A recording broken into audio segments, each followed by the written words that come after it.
Greetings, fellow detectives. Wizard Kitten here, bringing you Nancy Drew commentary, clues, and cookies. And today I am bringing you an analysis video of the Nancy Drew PC games. I wanted to do this fun video because I was unable to stream today because I'm busy celebrating Father's Day with my dad and with Mr. Wizard Kitten's dad, but I didn't want to leave you without some Sunday content, so here goes nothing. Please note that this video may include mild plot spoilers. Alright, so, in honor of Father's Day, a question entered my mind. Where are all the dads in the Nancy Drew universe? Seriously, what happened to them all? Did they get abducted by the Anunnaki? Did they get on Revenant's bad side? Are they all on the vacations that Nancy was supposed to go on, but she didn't because we all know that Nancy doesn't really go on vacations? These are important questions that deserve answers. As I delved deeper into this very important investigative question, some patterns emerged. Within the Nancy Drew universe, we basically have three types of fathers.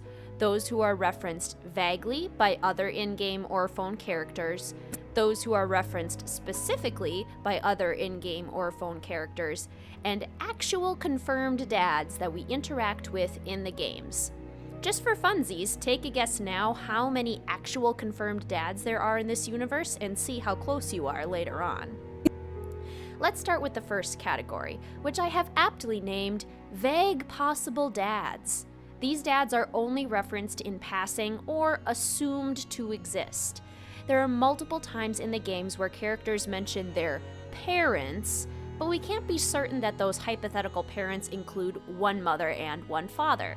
Such a vague reference to parents could be one mom and one dad, but could also be two moms, two dads, blended families with step-parents, or non-biological parents such as guardians.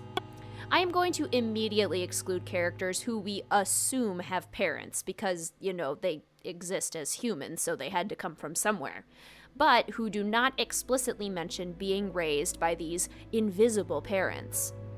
This means that we can exclude the high school age students of Connie Watson and Hulk Sanchez from Secrets Can Kill, as well as Izzy Romero, Leela Yadav, Corrine Myers, and Mel Corbelis from Warnings at Waverly Academy. With these characters out of the way, here are the characters who vaguely mention their parents, which again, we can exclude because we cannot accurately count how many of these parents are actually fathers. Hal Tanaka, Secrets Can Kill. Charlie Murphy, Message in a Haunted Mansion. Maya Wynn, The Final Scene. Jenna Devlin, Danger on Deception Island. Dieter von Schwesterkrank, sorry, his name's just fun to say, Danger by Design. Megan Vargas, Warnings at Waverly Academy. Chase Rutherford, Trail of the Twister. Alexei Markovic, Alibi in Ashes. Colton Birchfield, Ghost of Thornton Hall.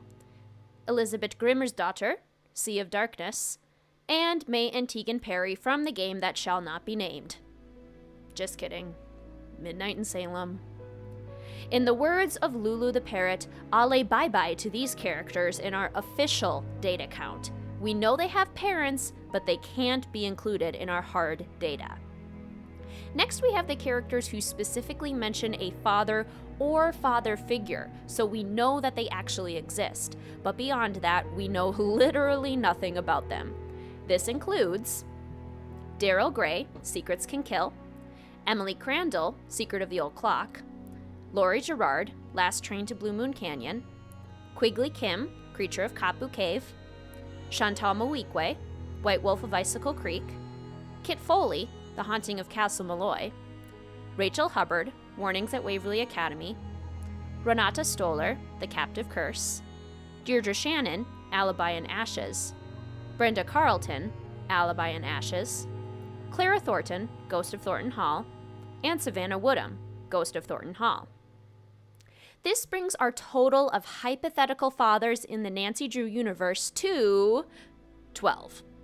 Now we come to the almost mythical land of named fathers in the Nancy Drew universe. Yes, that's right, these gentlemen actually have names. I have named this category Confirmed but Still Mysterious Dads. This truly is a rare occurrence in the games, but we'll break that down more in a bit. For now, here are the fathers who we never meet but are mentioned by name. Dexter Egan's adoptive father, Ezra Wickford, from Treasure in the Royal Tower. Jeff Akers' father, Joe Akers, from Ghost Dogs of Moon Lake. Joy Trent's father, Daryl Trent, from The Haunted Carousel.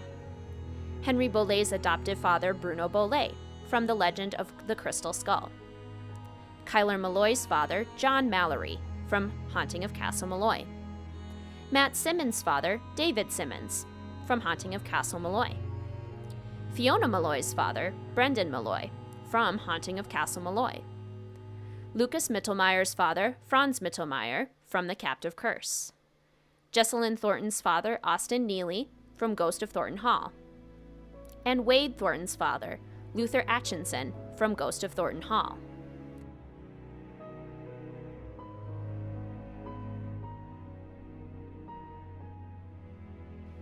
When we add these lucky dads who get names into our data set, we come up with 10 more confirmed fathers, bringing our grand total to 22. And now, even more venerable than the confirmed but still mysterious dads, we have an exclusive club that I have deemed Actual Confirmed Fathers. This select group of men are individuals that we interact with either over the phone or as in-person characters, who are named and are also important to the plot. In this group we have Carson Drew, duh, Hugh Penvillin, Curse of Blackmore Manor, Mike Mapu, Creature of Kapu Cave, Ollie Randall, White Wolf of Icicle Creek, Gunnar Tonneson, Sea of Darkness, and Judge What's-His-Face from the game that shall not be named. Okay, fine, his name is Judge Danforth and he's from Midnight in Salem. I guess he technically counts. This elite group of actual confirmed fathers includes 6 dads, which brings our universe dad total to, drumroll please, 28. Now, it is very possible that I missed a couple of vague possible dads or confirmed but still mysterious dads, but there likely are not that many more to add to our total. If you are aware of any that I missed, please let me know in the comments down below. Still, 28 dads in the Nancy Drew universe is not that many, and only 6 of the male characters that we actually talk to are fathers.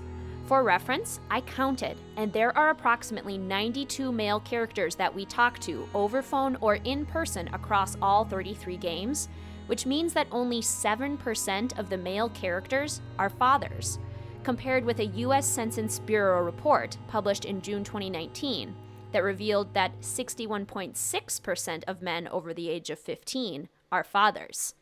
That's a huge discrepancy. And now, fellow detectives, we have a conundrum. We have proved that there are significantly fewer dads in the Nancy Drew universe than there are in real life. But what we do not know is why. And does it even matter? Coming purely from a character and plot analysis standpoint, I think it does improve a character's storyline to have family influences. For example, when we look at the characters who even mention their fathers by name, they have some of the most compelling backstories. Joy Trent is infinitely more interesting when we consider the heartbreak that she is going through after her father's bankruptcy and subsequent death. Dexter Egan is one of the most sympathetic characters in the series, largely because of his complicated relationship with his father, Ezra Wickford. Jeff Akers' family history and connection to Mickey Malone make the entire mystery more interesting. Even Brenda Carlton becomes a significantly more sympathetic and complex character when we hear this line. As my dad always used to say, "What are you gonna do, cry about it?"